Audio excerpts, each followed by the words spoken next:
अभी जहाँ तक सवाल है कि मान लो अगर हमारा गठबंधन नहीं होता है तो हम इससे अधिक सीटों पे भी लड़ेंगे ना।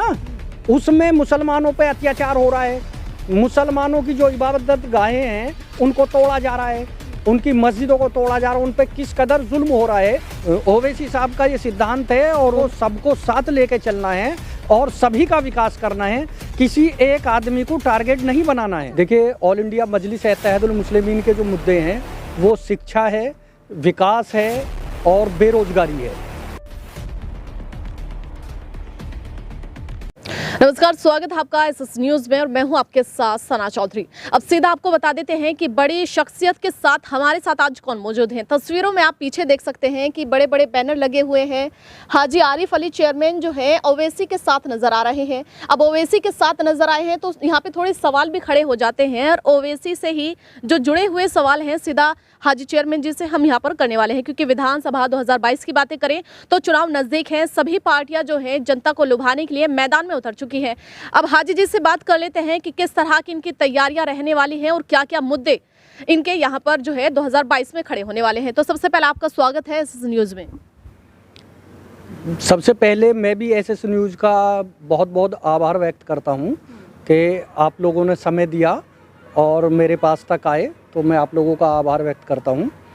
और जहाँ तक आपने बताया कि क्या क्या मुद्दे रहेंगे, देखिए, ऑल इंडिया मजलिस इत्तेहादुल मुस्लिमीन के जो मुद्दे हैं वो शिक्षा है, विकास है और बेरोजगारी है।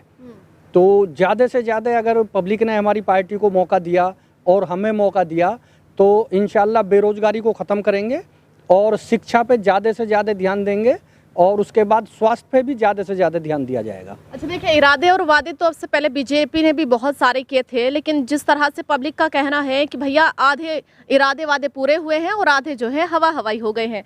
वहीं अब जो है ओवैसी की थोड़ी सी बातें करें, जिन्होंने 100 सीटों की दावेदारी जो ठोकी है, तो ये 100 सीटों की जो दावेदारी ठोकने का उनका मकसद है ये क्या है, ये बताइए।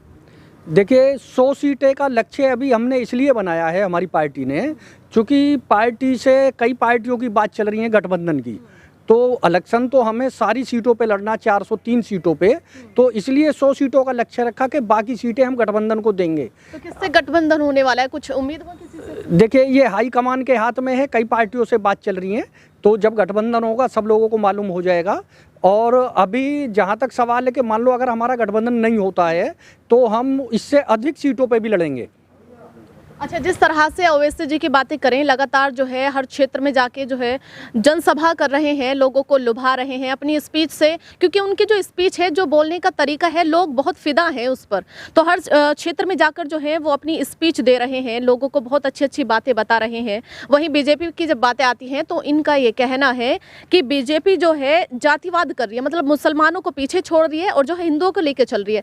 तो आपका क्या कहना है इस बारे में? जो बैरिस्टर साहब कह रहे हैं कि देखिए, अभी मैं जिंदा मिसाल बताऊं आपको बीजेपी की, बैरिस्टर साहब गलत नहीं कह रहे, वो बिल्कुल सही कह रहे हैं।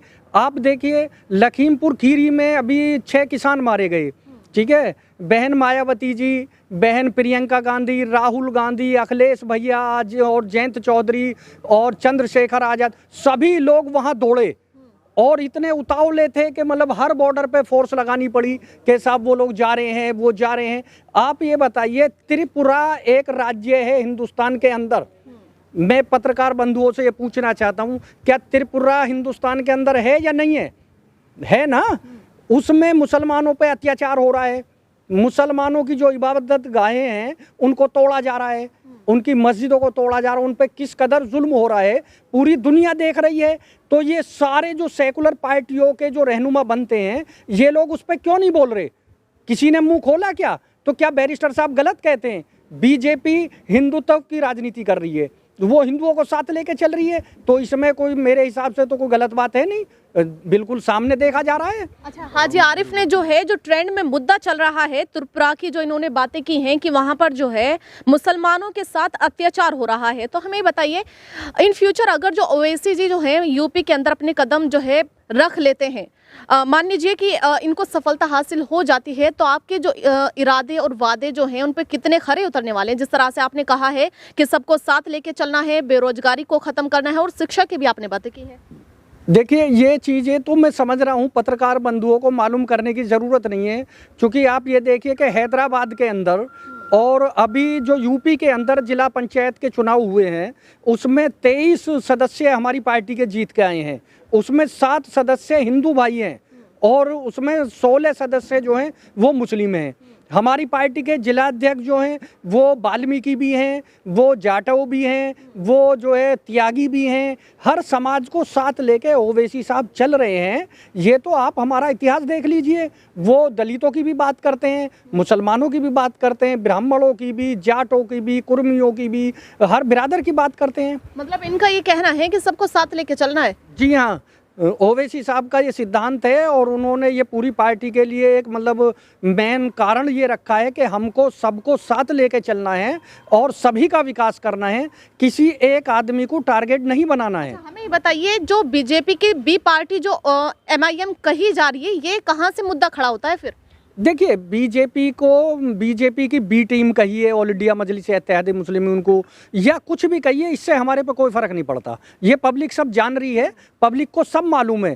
क्योंकि जो सेकुलर पार्टियां अपने आप को ये कहती हैं कि हम सेकुलर हैं, वो लोग हमारे ऊपर ये इल्ज़ाम लगाते हैं, लेकिन इसका पब्लिक पे कोई असर होने वाला नहीं। वो कुछ भी कहें, हम पे इससे कोई असर नहीं। आपने तो कहा है कि भैया ये जो MIM पार्टी जो है सबको साथ लेके चलने का काम करेगी, लेकिन जब बीजेपी की बातें आती हैं तो वो ये कहती है कि ये जो है मुस्लिमों को बढ़ावा दे रहे हैं।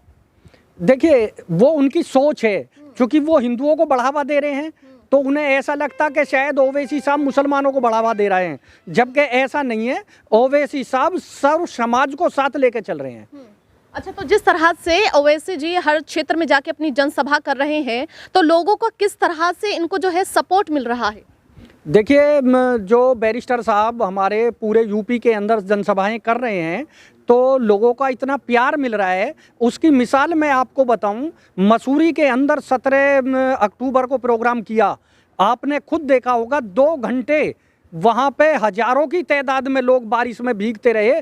इससे ज़्यादा प्यार उनके करना, बैरिस्टर साहब से मोहब्बत करना पब्लिक और इससे ज़्यादा क्या सिद्ध करेगी आपको कि उधर बारिश हो रही है और उधर पब्लिक उन्हें सुनने के लिए बारिश में भीग रही है। 2 घंटे बहुत बड़ी तादाद में लोगों ने, धौलाना विधानसभा के लोगों ने उनको सुना है। इससे बड़ी मिसाल मैं आपको नहीं दे सकता।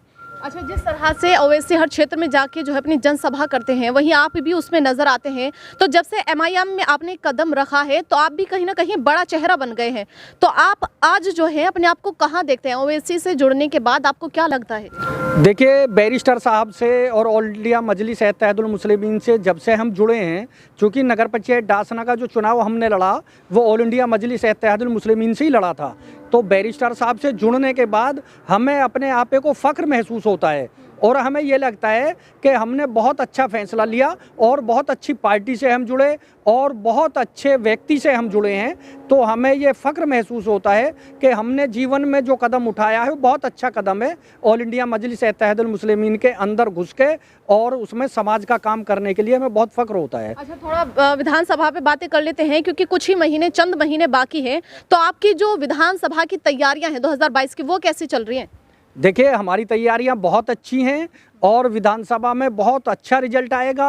धौलाना विधानसभा की पब्लिक भी और उत्तर प्रदेश की पब्लिक भी बिल्कुल नज़र उठा के ये देख रही है कि जल्द से जल्द ऑल इंडिया मजलिस-ए-इत्तेहाद मुस्लिमीन के प्रत्याशी मैदान में आएँ और हम उनको सपोर्ट करें। तन मन धन से पब्लिक ने बिल्कुल ये मन बना रखा है कि वो तन मन धन से जो है हमें सपोर्ट करने के लिए बिल्कुल तैयार है। अच्छा, जिस तरह से आप लगातार SS न्यूज़ से हाजी आरिफ जी हमारे साथ यहाँ पर जुड़े हुए हैं, इनको देखा है और एक मुद्दा जो खड़ा हुआ था कि MIM पार्टी है उसको बीजेपी की बी पार्टी कहा जाने लगा था, तो उसका जो जवाब जो है हाजी जी ने बड़े अच्छे कम शब्दों में दिया है। इन्होंने कहा है कि बीजेपी जो है वो हिंदुओं को लेकर आगे चलती है। तो उनको ये लगता है, क्योंकि जो ओवैसी साहब हैं वो मुस्लिम समाज से है, तो उनको देखने में ये लगता है कि मुस्लिम समाज को ये बढ़ावा दे रहे हैं। वहीं जो है इन्होंने जो विधानसभा 2022 की हमने बातें की हैं, उनके ऊपर जो तैयारियां उनकी चल रही हैं वो भी लगातार आप SS न्यूज़ से देख रहे हैं।